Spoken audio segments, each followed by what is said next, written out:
Welcome to Koya calling. Yes, അതെ, നമ്മുടെ വിശ്വാസികളുടെ ഏറ്റവും പ്രിയപ്പെട്ട ഷോ കോയ കോളിംഗ്. നമസ്കാരം ആരിഫ്. ഞാൻ എന്റെ ഇവരൊക്കെ പറഞ്ഞ പോലെ ഞാൻ എന്തുകൊണ്ട് ഒരു എക്സ് മുസ്ലിം ആയിന്ന് ആരിഫിനെ അറിയോ എന്ന് എനിക്കറിയില്ല. അറിയോ? നിങ്ങളും എക്സ് മുസ്ലിം ആണോ? അതെ. ഇതെന്തൊരു കഷ്ടം നോക്കി. ഇത് അപ്പൊ ഞാന് വിളിക്കുന്നില്ല. അതെ, മുസ്ലിങ്ങൾ വിളിക്കട്ടെ, കേൾക്കട്ടെ, കോയമാർ കേൾക്കട്ടെ. ഓരോ വ്യക്തികളും എങ്ങനെയാണ് ഈ പ്രസ്ഥാനം വിട്ട് പുറകിലോട്ട് പോകുന്നത് അവരും കൂടി മനസ്സിലാക്കട്ടെ. ഞാന് 92-ലാണ് ശരിക്കും ഇത് ഉഡായിപ്പാണ്, വെറും തട്ടിപ്പാണ്, ഇത് മൗലവിമാർക്ക് സുഭിക്ഷമായി ജീവിക്കാനുള്ള ഒരു സംഭവം പ്രസ്ഥാനമാണെന്നൊക്കെ മനസ്സിലാക്കിയത് 92-93 കാലഘട്ടത്തിലാണ്. അന്ന് ഞാൻ ജനിക്കുന്നത് 60-ലാണ്. അതിന് കൃത്യം ഈ 60 എന്നൊക്കെ പറയുമ്പോൾ അതിന് കൃത്യമായിട്ട് 60 എനിക്ക് അറിയില്ല. എന്റെ എന്താ പറയാ, ഉപ്പയും ഉമ്മയൊക്കെ അത്രയും എഡ്യൂക്കേറ്റഡ് ഒന്നല്ല. അവരിങ്ങനെ എഴുതി വെച്ചു പറയുന്നു. അങ്ങനെ സ്കൂൾ ചേർത്തിയ വയസ്സായിരിക്കാം, മേ ബി 59-ലായിരിക്കാം, അല്ലെങ്കിൽ അങ്ങനെ എനിക്ക് അറിയില്ല ശരിക്കും പറഞ്ഞാൽ. ആ കാലഘട്ടത്തിൽ അങ്ങനെയാണല്ലോ. +5 അപ്പം ഫസ്റ്റ് തന്നെ നമ്മളെ ചെത്തൽ പരിപാടി ഉണ്ടല്ലോ, അതൊരു ഭീകരമായ അനുഭവമായിരുന്നു. ഇപ്പോൾ ഞാൻ ആ അനുഭവം ഓർക്കുന്നുണ്ട് കേട്ടാ. എന്നെ ബലം പ്രയോഗിച്ചൊക്കെ കൊണ്ടുപോയി. അന്നേരത്തെ ഇന്നത്തെ ഇതല്ലല്ലോ, ബ്ലേഡ് ഒന്നും അല്ല, ഈ കത്തി ഇങ്ങനെ മൂർച്ചയാക്കിയിട്ട് പണ്ട് ബാർബർ ഷോപ്പിലെ കാണുന്ന കത്തി ഉണ്ടാവില്ലേ, കത്തിയല്ല, അതൊരു എന്താ പറയാ, അത് ഇടക്കിടക്ക് ഇങ്ങനെ മൂർച്ചയാക്കും, ഇങ്ങനെ ഈ തുകലിൽ വെച്ചിട്ട്. ആ ഒരു സാധനം കൊണ്ടാണ് നമ്മൾ അറ്റം പോയത്. അപ്പൊ അതൊരു ഭീകരാവസ്ഥയായിരുന്നു. അപ്പൊ അതൊക്കെ അറ്റം കഴിഞ്ഞ ഉടനെ തന്നെ എന്നെ കൊണ്ടുപോയിട്ട് മദ്രസ കൊണ്ട് ചേർത്തി. എന്റെ മദ്രസ അനുഭവം എന്ന് പറയുന്നത്, എന്റെ വീടിന്റെ അടുത്തുള്ള മദ്രസ അനുഭവം, അവിടെ ഒരു ഉസ്താദുണ്ട്. ഉസ്താദ് മദ്രസയിലും പഠിപ്പിക്കും, സ്കൂളിലും പോകും. അറബിക് പ്രൈവറ്റ് സ്കൂളിലെ ഈ സ്വകാര്യ സ്കൂളാണ്, എയ്ഡഡ് സ്കൂളാണ്, ഒരു LP സ്കൂളാണ് ഞാൻ പഠിച്ചത്. അപ്പം അവിടെയൊക്കെ കൂടിയ മർദ്ദനങ്ങൾ ഏറ്റ് തന്നെ വന്നതാണ്. കാരണം മർദ്ദിക്കാനുള്ള കാരണം എന്ന് പറഞ്ഞാല്, ആ ഒരു മഹലില് കുറച്ച് പ്രമാണിമാരുടെ മക്കളുണ്ട്, അറിയപ്പെടുന്ന ആജിയാരുടെ മക്കളുണ്ട്. ഞാനൊക്കെ വളരെ പാവപ്പെട്ട കുടുംബത്തിലായിരുന്നാണ്. അപ്പം മറ്റ് പ്രമാണികമാരുടെ മക്കളൊക്കെ എന്തെങ്കിലും ചെറിയ ചെറിയ തെറ്റൊക്കെ ചെയ്താൽ അവർക്ക് മാപ്പ് കൊടുത്തിട്ട് അതിന്റെ ശിക്ഷ നമുക്ക് കിട്ടുക. അങ്ങനെയൊക്കെ പഠിച്ചു. പിന്നെ 7ാം ക്ലാസ് 8ാം ക്ലാസ് വരെ പഠിച്ചു കഴിഞ്ഞിട്ട് പിന്നെ എന്നെ അയച്ചത് പള്ളി ദർസുകളിലാണ്. അന്ന് ഈ അറബി കോളേജ് എന്നുള്ളത് കാലഘട്ടം. അങ്ങനെ പള്ളി ദർസിൽ പോയിട്ട് എന്റെ ഉമ്മാന്റെ വലിയൊരു ആഗ്രഹമായിരുന്നു, ഞാൻ 10 കിതാബ് ഓതണം. അന്ന് 10 കിതാബ്, അതിൽ 13 വരും കേട്ടോ അതില്. അങ്ങനെ 10 കിതാബ് ഒക്കെ പഠിച്ചു കഴിഞ്ഞു. അതെന്താ, ചെറിയൊരു ഒരു 2.5 hours ഡ്യൂറേഷനാണ് വരുന്നത്. എനിക്ക് തോന്നുന്നു ഈ മഗ്‌രിബ് നിസ്കാരം കഴിഞ്ഞിട്ട് ഇശാ നിസ്കാരത്തിന്റെ ആ ഉള്ളില് പള്ളിയിലാണ് ഈ മദ്രസ ദർസ് ഉണ്ടാവുക പരിപാടി. അതൊക്കെ ഈ ദർസിൽ 10 കിതാബ് ഓതി കഴിഞ്ഞ് പിന്നെ ഭൗതിക വിദ്യാഭ്യാസം പോയിക്കൊണ്ടിരുന്ന് 92 ആകുമ്പോഴേക്കും ഞാൻ കുറച്ച് ഇസ്ലാമികപരമായിട്ടുള്ള കുറച്ച് കാര്യങ്ങൾ, കർമ്മശാസ്ത്രങ്ങളും ഖുർആനിന്റെ കുറച്ച് അധ്യായങ്ങളൊക്കെ മനപ്പാടാക്കല, അങ്ങനത്തെ പരിപാടികളൊക്കെ കഴിഞ്ഞ് 92 ആകുമ്പോഴേക്കും എനിക്ക് പൂർണ്ണമായി ബോധ്യമുണ്ടായി, ഇത് നമുക്ക് പറ്റൂല. കാരണം ഉൾക്കൊള്ളാൻ പറ്റുന്നില്ല. അതുകൊണ്ടാണ്. അല്ലാണ്ട് പിന്നെ 98 കല്യാണം കഴിച്ചപ്പോ എനിക്കെന്റെ അനുഭവം പറയാതിരിക്കാൻ പറ്റില്ല. ഞാൻ ഇതുവരെ ആരോടും പറയാത്തൊരു അനുഭവമാണ് ആരിഫായി.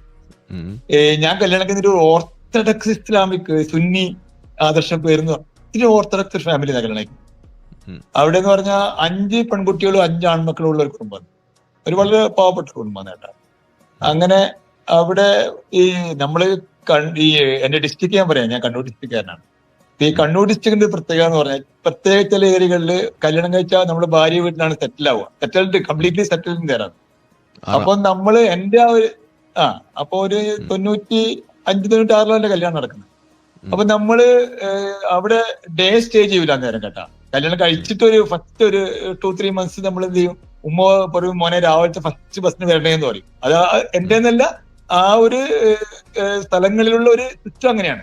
ഭാര്യ വീട്ടില് മോർണിംഗ് സുബഹിസ്കരിച്ചിട്ട് അപ്പാടന്നെ വീട്ടിൽ നിന്ന് ചായ കുടിക്കാൻ നിൽക്കേണ്ട, നീ വേഗം വരണമെന്ന് പറയും. അവിടെ നിൽക്കുന്നതോ ഒരു ഇതാണ്. അങ്ങനെ എല്ലാവർക്കും, എനിക്ക് മാത്രമല്ല, പൊതുവെ നമ്മൾ ആ ഒരു ലൊക്കാലിറ്റിയിൽ അങ്ങനെയാണ്.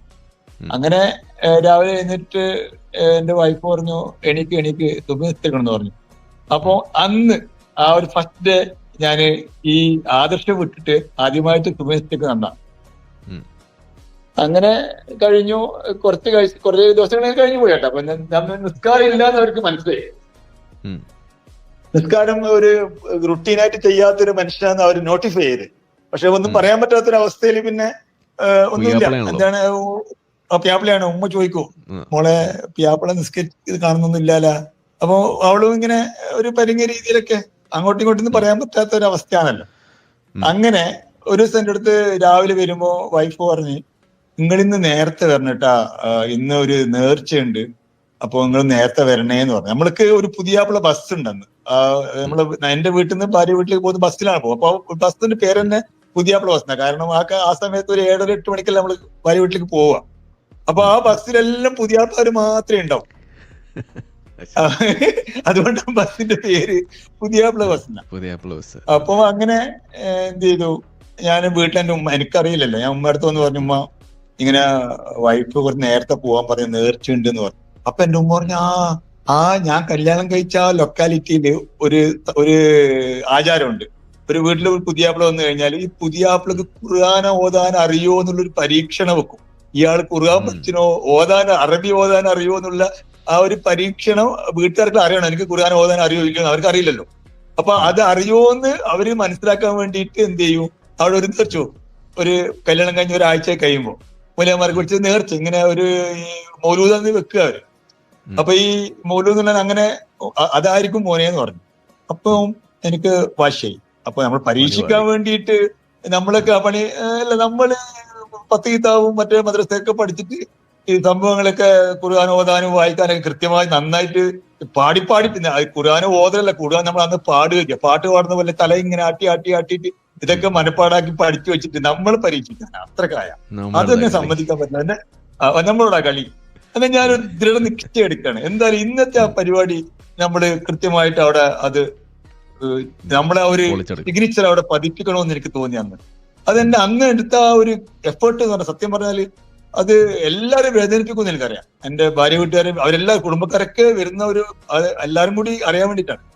എന്റെ ഉമ്മാനെയൊക്കെ വേദനിപ്പിക്കും. എന്നാലും സാറില്ല, ഇത് നമ്മളൊരു ആക്കുന്ന പരിപാടിയാണെന്നില്ല. അത് പറ്റുമെന്ന് ഞാൻ എന്ത് ചെയ്തു, അവിടെ പോയി എന്നെ വിളിച്ചു. അവിടെ കുറെ ആൾക്കാർ ഒരു തലയണയൊക്കെ വെള്ള കവറൊക്കെ ഇട്ടിട്ട് എല്ലാവരും ഉസ്താദിന്റെ മുന്നിലൊക്കെ വെച്ച് അങ്ങനെ ഞാനും അവിടെ പോയി ഇരുന്ന് ഇങ്ങനെ എല്ലാരും ഇതിങ്ങനെ മറിഞ്ഞ് ഈ മൗലൂദിന്റെ കിതാബ് ഉണ്ടല്ലോ, അതിങ്ങനെ കൈമാറി വരിക ചെയ്യാം. അങ്ങനെ ഉസ്താദ് തുടങ്ങി ഒരു പാട്ട് പാടുന്ന രീതിയിലാണ്, അങ്ങനത്തെ എല്ലാം പരിപാടി ഉണ്ടല്ലോ, മൗലൂദ് മാലയാണ്. അങ്ങനെ ഇത് ഓതി അവസാനം എന്റെ സ്ഥാനം എന്ന് പറഞ്ഞാല് ഈ ഉസ്താദ്മാരെ 3-ാമത്തെ സ്ഥാനത്ത് എനിക്ക് അവര് പ്രത്യേക ഒരു വിരിപ്പെല്ലാം വിരിച്ചിട്ട് പുയ്യാപ്പിള എന്നുള്ള ആ ഒരു പ്രത്യേക ഒരു പദവിയൊക്കെ ഉണ്ടല്ലോ, പുയ്യാപ്പിളാണല്ലോ. അപ്പൊ എനിക്കും ഇങ്ങനെ ഈ വെള്ളം ഇതൊക്കെ വിരിച്ചിട്ടുണ്ട്, ഞാൻ ഇരിക്കുന്നിടത്ത്. ബാക്കിയൊന്നും ആരും ഇരിക്കില്ല, എല്ലാവരും മറ്റേ തലക്കെട്ട് തൊപ്പി കെട്ടില്ലെങ്കിൽ എല്ലാവരും തലയിൽ ഇങ്ങനെ ടൗലൊക്കെ കെട്ടിയിട്ടുണ്ട്. ഞാൻ ടൗല് കെട്ടിയിട്ടില്ല. ഞാൻ അവിടെ ഇരുന്ന് അങ്ങനെ ഇത് എനിക്ക് ഉമ്മ പറഞ്ഞിട്ടേ ഇത് മറിഞ്ഞ് എന്റെ കയ്യിലേക്ക് എത്തും. അങ്ങനെ ഒരു മൊയിലാർ ഓതി, മൊയിലാർ കുട്ടികളാണ് കേട്ടോ. അങ്ങനെ മൊയിലാറിന് ഒരു വലിയ മൊയിലാറേ ഉള്ളൂ, ബാക്കിയുള്ള കുട്ടികളാണ്, മൊയിലാർ കുട്ടികളാണ്. അവർ ഓതി. പിന്നെ അടുത്ത മൊയിലാറൊക്കെ ഒന്ന് 3-4 അടുത്ത എന്റെയിലേക്ക് എത്തി. ഞാൻ പറഞ്ഞു, എനിക്ക് ഓതാൻ അറിയാം, ഞാൻ മദ്രസയിൽ പഠിച്ചതാണ്, ഞാൻ ദർസിൽ പോയി പഠിച്ചതാണ്, ഞാൻ 10 കിതാബ് ഓതിയ ആളാണ്, നിങ്ങളെക്കാട്ടി ഓതാൻ ഞാൻ ഇപ്പൊ ഓതൂലെന്ന് പറഞ്ഞു. ഐ എം റിയലി സോറി, ഞാൻ ഇവിടെ ഓതൂലെന്ന് പറഞ്ഞു. അപ്പൊ അവര് എല്ലാവരും സ്തംഭിച്ചു, ഇത് ആദ്യമായിട്ട് കേൾക്കുന്ന ഞാൻ പറഞ്ഞു എന്തായാലും ഓതൂലെന്ന് പറഞ്ഞു. അവിടെ എന്റെ ഭാര്യ അങ്ങനെ ഈ ജനപ്പാടിയെല്ലാം മറ്റേ ഈ കട്ടനൊക്കെ നീക്കിയിട്ട് ഇങ്ങനെ എല്ലാവരും ഇങ്ങനെ പെണ്ണുങ്ങളൊക്കെ ഈ കിച്ചന്റെ ഭാഗത്ത് മറ്റു ബെഡ്റൂം ഹാളിലെല്ലാം നമ്മൾ ഇരിക്കുന്നത്. ഹാളിൽ അപ്പുറം 2 ബെഡ്റൂം ഉണ്ട്, ഇപ്പുറം 2 ബെഡ്റൂം ഉണ്ട്, അപ്പുറം 2 വ്യാപ്ലാർ, ഇപ്പം 2 വ്യാപ്ലാർ, അങ്ങനെയൊക്കെയാണ് ഉള്ളത്.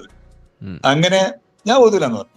ഓതൂലെന്ന് പറഞ്ഞപ്പോ പിന്നെ ഓക്കെ, ഓതൂലെന്ന് വാശി പിടിച്ചപ്പോ എന്താ ഓട്ടോമാറ്റിക്കലി അത് അടുത്ത ആളിലേക്ക് കൈമറിഞ്ഞു, അടുത്ത ആൾക്ക്. പിന്നെ അത് കഴിഞ്ഞു പിന്നെ അവർക്ക് എന്നെ കുറിച്ച് മനസ്സിലായി, എന്താണ് ഞാൻ മനസ്സിലാക്കി. പിന്നെ ഒരു സ്ലോലി അവർക്ക് മനസ്സിലായി ഞാൻ നിൽക്കാറൊന്നും ഇല്ല, അങ്ങനെ ഇല്ല. അപ്പൊ എന്താ ചെയ്യാ, ഒന്നും ചെയ്യാൻ പറ്റാത്ത സ്ഥലത്തേക്ക്. പിന്നെ ഞാൻ കുറച്ച് ഒരു 1-1.5 വർഷം മാത്രമേ ഉണ്ടായിട്ടുള്ളൂ. പിന്നെ ഞാൻ വൈഫിനെ കൂട്ടി ഞാൻ എന്റെ സ്ഥലത്തേക്ക് പോയി. പക്ഷെ എന്റെ വൈഫ് ഇന്നും കേട്ടോ, ഇന്നും തഹജ്ജുദ് നിസ്കരിക്കാൻ അലാറം വെച്ച് തഹജ്ജുദ് നിസ്കരിച്ച് ഒരു 2 റക്അത്ത് തഹജ്ജുദ് നിസ്കരിച്ച് സുബഹി ബാങ്ക് വിളിക്കുന്നവരെ ഖുർആൻ ഓതിയിട്ട് ഇന്നും ഒരു മാസത്തിൽ ഒരു 7-8 ദിവസം മാറ്റി വെച്ചാൽ ഇന്നും അങ്ങനെയാണ്. അപ്പൊ അങ്ങനെ 4 മക്കളായി, പെൺകുട്ടികൾ ആൺകുട്ടികൾ. അതില് 2 മക്കള് എന്നെ പോലെ വന്നിട്ടുണ്ട്, 2 മക്കൾ അവളെ പോലെ പോയിട്ടുണ്ട്.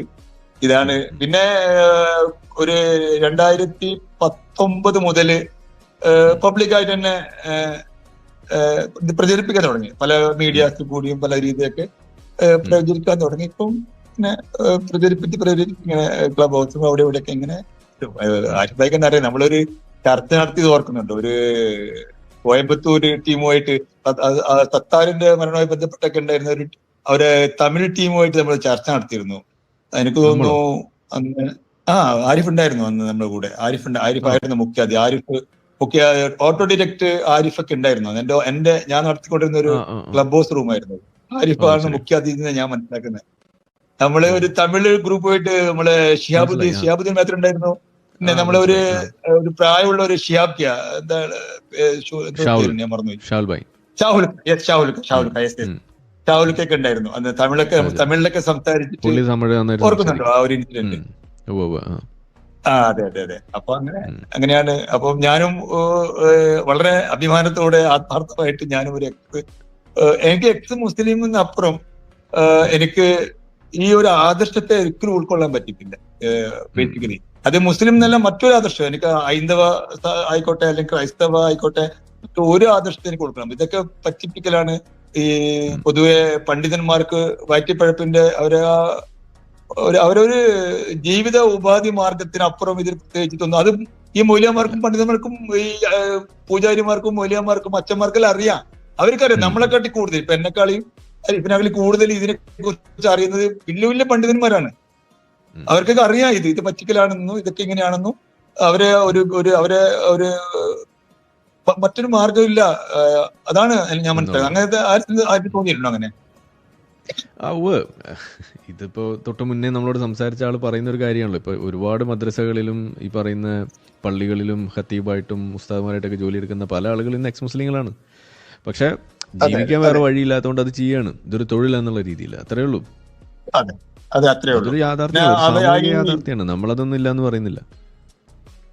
അതെ, തീർച്ചയായും. കാരണം ഇവർക്ക് ഇവർക്ക് വേറെ തൊഴിൽ ജീവിക്കാനുള്ള കഴിവ് പഠിച്ചിട്ടില്ല. പിന്നെ ഇവർക്ക് വേർപ്പിന്റെ അസുഖം ഉണ്ടാവും തോന്നുന്നല്ലേ? വേർപ്പിന്റെ അസുഖമല്ല. ഇപ്പൊ ഫോർ എക്സാമ്പിൾ ഇപ്പൊ എന്റെ അവസ്ഥ നിങ്ങൾ എടുത്തു നോക്കൂ. ഇപ്പൊ നമ്മള് BHMS ഹോമിയോ പഠിച്ച് നടന്ന ആളാണ് അല്ലേ? അപ്പോൾ നമ്മൾ ഈ ഹോമിയോ പഠിച്ചത് കൊണ്ട് നിങ്ങൾക്ക് വേറൊരു ചികിത്സ നിങ്ങൾക്ക് അത് തെറ്റാണെന്ന് മനസ്സിലാക്കിയതിൻ്റെ പേരിൽ നിങ്ങൾക്ക് ചെയ്യാൻ കഴിയില്ല. പക്ഷേ നിങ്ങൾ പിന്നെ വേറെ പോയി പഠിച്ചൊക്കെ വരണം. അപ്പോൾ ഈ പോയി പഠിക്കാൻ പോകുമ്പോഴുള്ള പ്രശ്നം എന്താണ്? അത് വേറെ തന്നെ ഒരു പ്രൊഫഷനാണ് പിന്നീട്. അപ്പോൾ അത് എത്ര പേർക്ക് അത് ചെയ്യാൻ കഴിയും? സാമ്പത്തികമായിട്ടുള്ള ഒരു വലിയ ബാധ്യതയും ഒക്കെ വരുമ്പോൾ അത് പിന്നെ എളുപ്പമൊന്നുമല്ല. അപ്പോൾ ചില ആളുകൾ അത് മുൻകൂട്ടി കണ്ട് മനസ്സിലാക്കി ഫാമിലിയിൽ നിന്ന് അങ്ങനെ ഒരു സപ്പോർട്ടൊക്കെ ഉണ്ടെങ്കിൽ ആളുകൾ പുറത്തു പോയും ഒക്കെ ചെയ്യുന്ന ആളുകളുണ്ട്. എനിക്കൊന്നും അത് പറ്റിയിട്ടില്ല. പക്ഷേ നമുക്കിപ്പോൾ നിലവിൽ നമ്മുടെ ചില ട്രെയിനിങ് ഒക്കെ എടുത്ത് വേറൊരു നമ്മൾ പഠിച്ചതിലെ ചില സബ്ജക്ട്സിൻ്റെ നോളജ് മതി എന്ന് തോന്നുന്ന അല്ലെങ്കിൽ അത് മതിയാകുന്ന ചില ജോബ് റോൾസ് അത് നമുക്ക് ലഭിച്ചതുകൊണ്ടാണ്. പക്ഷേ നിങ്ങൾ ഈ മദ്രസയിൽ പഠിച്ച സാധനം കൊണ്ട് നിങ്ങൾക്ക് ഏതാണ് ഒരു അതിൽ നിന്ന് ഏതെങ്കിലും ഓർമ്മ എടുത്തിട്ട് നിങ്ങൾക്ക് എന്താ ചെയ്യാൻ പറ്റുക? ഇപ്പോൾ നമ്മളിത് പഠിക്കുമ്പോൾ അതിനകത്ത് ഹോമിയോ അങ്ങ് മാറ്റി നിർത്തിയാൽ അതിനകത്ത് അനാറ്റമി പഠിക്കുന്നു, ബയോകെമിസ്ട്രി പഠിക്കുന്നു, അതുപോലെ ഫിസിയോളജി പഠിക്കുന്നു, സർജറി പഠിക്കുന്നു, പാത്തോളജി പഠിക്കുന്നു. ഇതൊക്കെ നമുക്ക് വേറെ ഉപയോഗിക്കാം. ഇത് വേറെ സ്ഥലത്ത് നമുക്ക് അപ്ലൈ ചെയ്യാൻ പറ്റുന്ന സംഗതികളാണ്. ചികിത്സയ്ക്ക് വേണ്ടിയിട്ടല്ല, അല്ലാതെ തന്നെ. പക്ഷേ നിങ്ങളിപ്പോൾ ഈ 10 കിതാബ് ഓതുന്നു, ഇതുപോലുള്ള സാധനം, ഇതിൽ നിന്ന് ഏതെടുത്തിട്ടാണ് നിങ്ങൾക്ക് വേറെ എന്തെങ്കിലും തൊഴിൽ കയറാൻ പറ്റുക? ഭാഷ പഠിപ്പിക്കാൻ പറ്റുമോ? അറബി മലയാളത്തിലല്ലേ നിങ്ങൾ പഠിച്ചതും? ഭാഷയും പഠിപ്പിക്കാൻ പറ്റില്ല. പിന്നെ ചില ആളുകൾ വല്ല ട്രാൻസ്ലേറ്റേഴ്സ് ഒക്കെ ആയിട്ട് മാറുന്നത് ഞാൻ കണ്ടിട്ടുണ്ട്. ഈ അറബി അറിയുന്നതുകൊണ്ട് ചില ആളുകൾ അറബിയൊക്കെ പഠിച്ച് നന്നായിട്ട് പോയി ഈ ഹോസ്പിറ്റൽസിലോ അല്ലെങ്കിൽ മറ്റു പല സ്ഥലത്തൊക്കെ ഈ ടൂർ ഗ്രൂപ്പിൽ അങ്ങനെയൊക്കെ ചില സ്ഥലത്ത് ട്രാൻസ്ലേഷൻ ചെയ്യുന്ന ആളുകളായിട്ട് മാറുന്നതൊക്കെ നമ്മൾ കാണാറുണ്ട്. അതിനപ്പുറത്തേക്ക് ഒന്നും ചെയ്യാനില്ല. ഇന്നിപ്പോൾ അതുമില്ല. യെസ്, അതാണ് ഇതിൻ്റെ കഥ. അപ്പം ഞാൻ പറയുന്നതാണ്. അപ്പം ഇത് നമ്മളതിനെ ഈ വേർപ്പിൻ്റെ അസുഖം എന്നൊക്കെ പറഞ്ഞ് അങ്ങനെ നമ്മൾ പറയുന്നതിന് ഇതൊരു സാമൂഹിക യാഥാർത്ഥ്യമാണ്. ഇതൊരു റോങ് എഡ്യൂക്കേഷൻ കിട്ടുമ്പോൾ ഉണ്ടാകുന്ന അസ്കർ അലി മികച്ച ഉദാഹരണമാണല്ലോ. അസ്കർ അലിക്ക് വേറെ ജോലി എടുക്കണം, വേറെ തൊഴിലിന് പോകണം എന്ന് വിചാരിച്ചാൽ നടക്കില്ല. കാരണം എന്താണ്? അവൻ ഈ പറയുന്ന ആ കാലഘട്ടം കൊണ്ട് പഠിച്ച സാധനം കൊണ്ട് ഒരു ഉപയോഗമില്ലാത്ത ഡിഗ്രിയാണ്. അത് വെച്ചുകൊണ്ട് നിങ്ങൾക്ക് ഒരു ജോബിന് അപ്ലൈ ചെയ്യാൻ കഴിയില്ല. എന്നിട്ട് ഇപ്പോൾ രണ്ടാമത് പോയിട്ട് +2 പഠിക്കുകയല്ലേ ചെയ്യുന്നത്. എത്ര പേർക്ക് അത് സാധിക്കും? അതെ, പിന്നെ ശരിക്കും ഇത് തന്നെയാണ് അതിന്റെ ഒരു അവസ്ഥ. അവർക്ക് തന്നെ അറിയാം, they know the reality, what's the thing. അവർക്കറിയാം. ഒരേപോലെ അറിയുന്നൊന്നും വിചാരിക്കുന്നില്ല. ചില ആളുകളൊക്കെ ഇത് ഉടായ്പായിട്ട് കൊണ്ട് നടക്കുന്നുണ്ട് കേട്ടോ. അത് വേറെ പറയണല്ലോ. അതെ, അല്ല ഈ പഠിച്ച് ഉടായ്പായിട്ട് കൊണ്ട് നടക്കാത്തവർക്കും അവരൊക്കെ ഈ 10 മൂലൊക്കെ ഓതിയിട്ടല്ലേ കർമ്മശാസ്ത്രങ്ങളൊക്കെ ചെയ്യുന്നുണ്ട്.